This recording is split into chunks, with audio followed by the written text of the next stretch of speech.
Visual Project est une application de gestion de projet et de planning pour les chefs de projet ou les chefs de service et leurs collaborateurs.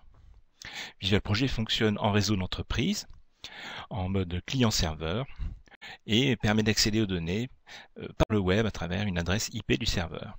Donc, chaque utilisateur se connecte à l'application par son login et un mot de passe qui permet d'identifier les fonctionnalités autorisées pour chaque utilisateur. Donc par défaut, on affiche la liste des projets actifs, sachant qu'on peut également afficher les projets inactifs. Bon, un projet inactif, c'est un projet sous forme de devis par exemple, ou bien un projet terminé. Alors, au niveau des projets, on peut regrouper plutôt les projets par chef de projet.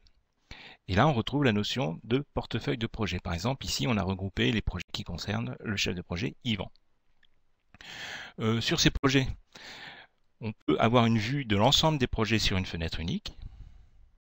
À ce moment-là, le logiciel ouvre l'ensemble des projets et on retrouve à gauche donc le nom du projet, date de début, date de fin, les heures prévues réalisées, le degré d'avancement, et ce pour chaque projet. Et sur la partie droite, en fonction du temps, on retrouve le diagramme de Gantt avec en noir les tâches récapitulatives, en rouge les tâches sur le chemin critique, en bleu les tâches non critiques avec donc une marge libre derrière, et puis différents indicateurs. Donc ici on retrouve un jalon, ici on retrouve une indication de date de fin maximum, et puis ici un calage de la date sous forme de début pas avant. Voilà, donc on dispose également d'un ensemble de filtrage assez puissant. On peut voir les tâches en retard, les tâches jalons uniquement, les tâches par ressources, donc tout un tas de filtrages qui permettent de s'attarder sur des points particuliers des tâches. Depuis cette vue également, en double-cliquant sur une des tâches d'un projet, et on ouvre le projet directement à cette tâche-là. Voici typiquement une vue d'un projet. Alors, sur cette partie-là, on retrouve le tableau de toutes les tâches du projet, ainsi que les tâches récapitulatives, donc qui permettent de replier chacune des tâches. On a même un bouton exprès pour replier l'ensemble des tâches et ne déplier finalement que les dernières tâches typiquement qui pourraient nous intéresser.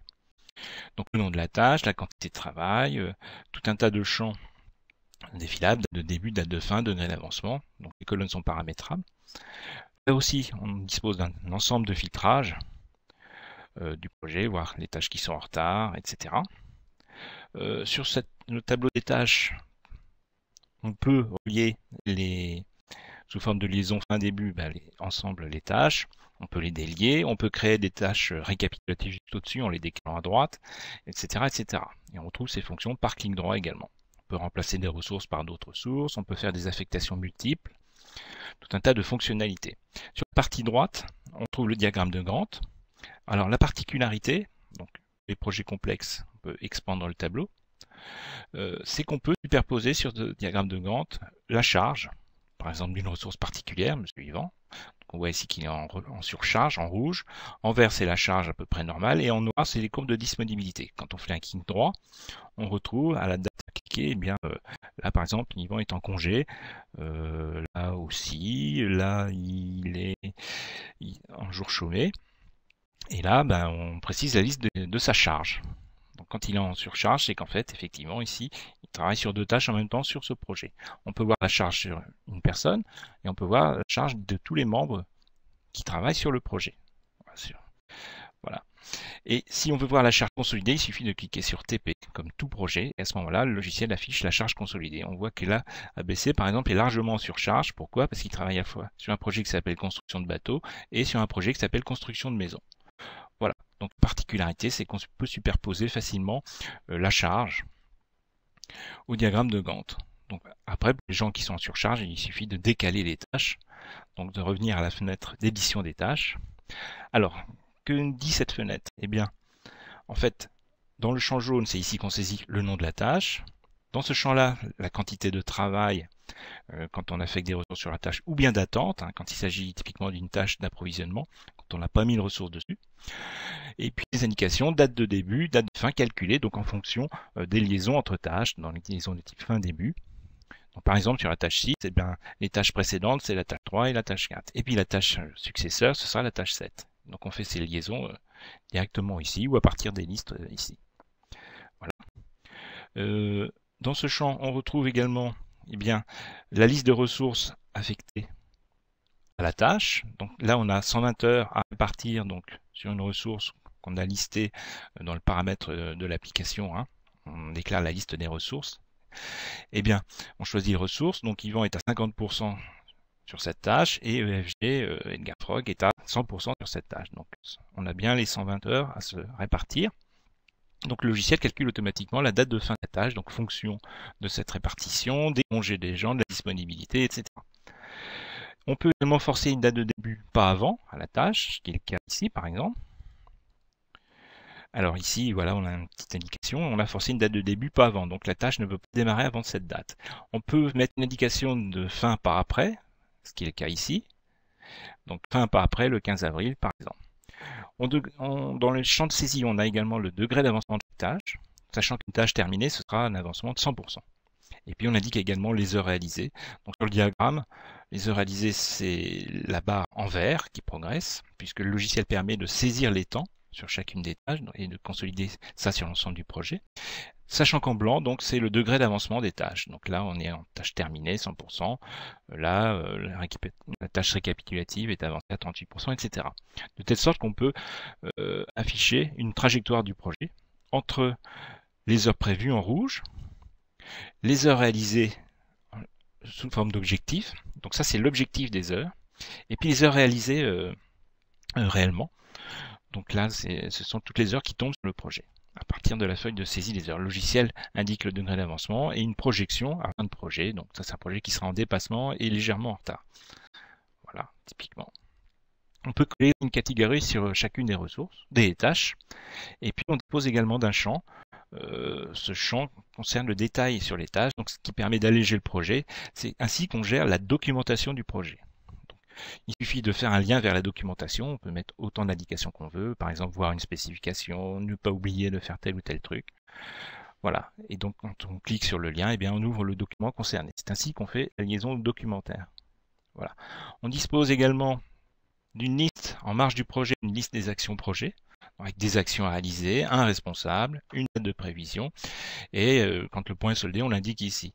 Sachant que les points qui ne sont pas soldés à la date indiquée, eh bien, s'affichent en rouge quand ils sont en retard, et donc le bouton s'affiche en rouge pour bien indiquer au chef de projet qu'il y a des actions qui sont en retard. On a également une vue des recettes dépenses, catégorisée. Pareil, on a un objectif de recettes dépenses, en rouge une courbe de recettes dépenses prévues, et en vert une courbe de recettes dépenses réalisée avec, pareil, comme les heures tout à l'heure, la trajectoire, un histogramme. On a également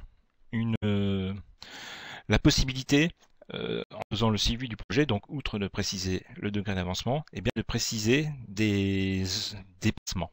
Par exemple, ici, sur cette tâche-là, on avait prévu initialement 200 heures, on a reprévu 260 heures parce qu'on a inséré des compléments justifiés, ce qui permet en fin de projet de capitaliser ce qui s'est réellement passé sur le projet. Puisqu'on a un bouton qui permet de regrouper tous les compléments qu'on a fait sur les tâches et donc d'expliquer ce qui s'est passé dans la vie du projet, pourquoi on a dépassé les heures qu'on avait fixées en objectif. Ce qui permettra de faire mieux la prochaine fois. On a également un autre champ qui permet de capitaliser, dans lequel les utilisateurs saisissent tout un tas d'informations sur la vie du projet, ce qui s'est passé avec un responsable et une date. Voilà, donc on peut aussi insérer de la documentation là-dessus. Voilà pour la vue des projets. Sur l'ensemble des projets, on dispose également d'une synthèse, donc toujours à partir des projets sélectionnés, qui permet de balayer les projets en réunion un par un, voir leur degré d'avancement et leur trajectoire. On a même une vue qui permet de comparer les projets entre eux. Cette vue, on voit la quantité de travail par l'épaisseur de la bulle, la quantité de ressources qui travaillent par le nombre de personnages, le positionnement dans le temps, de telle date à telle date, et l'altitude de la bulle correspond au degré d'avancement du projet. Donc on a une vue synthétique, assez intuitive de ce qui se passe sur les projets. On peut voir également la charge consolidée sur tous les projets. Donc cette vue nous indique la charge d'une ressource particulière. Par exemple, on va choisir une équipe et on va demander à afficher la charge de toute cette équipe. Voilà, à partir de telle date. Par exemple, le mois de février. Voilà, donc le logiciel ouvre tous les projets et affiche la charge de toutes les ressources. Donc en dessous, on retrouve un diagramme de Gantt. Et donc pour expliquer la surcharge, toujours par clic droit, voilà, donc on voit qu'on va pouvoir décaler, lisser la charge, typiquement en décalant la construction de bateaux ici, que je vais pouvoir reporter par exemple au mois d'août. Donc je fais un clic droit sur la tâche et là j'ai différentes possibilités de lissage, donc je vais retarder la date de début de cette tâche, le 15 juillet par exemple. On applique la modification. Et là, donc on a reporté un peu de surcharge à ce niveau-là. Donc on peut revenir en arrière, ajouter des interruptions sur tâche, etc. Faire différents scénarios de lissage. Voilà. On revient en arrière. On affiche également sur cette vue les congés de chacune des ressources, ainsi que les dates de fermeture de site. Ça c'est la vue sous forme de diagramme de Gantt, la vue sous forme des absences congés. Et puis on a également un tableau des tâches. Donc sur quel projet les personnes doivent travailler, sur quelle tâche, le travail prévu globalement, le travail alloué à la ressource, date de début, date de fin de tâche prévue, et puis des contraintes éventuellement de fin maxi pour la tâche et le degré d'avancement. Et on a une dernière vue qui est l'agenda de la ressource. À chaque fois qu'on clique sur une date d'une ressource particulière, eh bien on a l'état de son agenda. Donc ça c'est la vue de la charge consolidée. On a également une vue des heures réalisées par projet.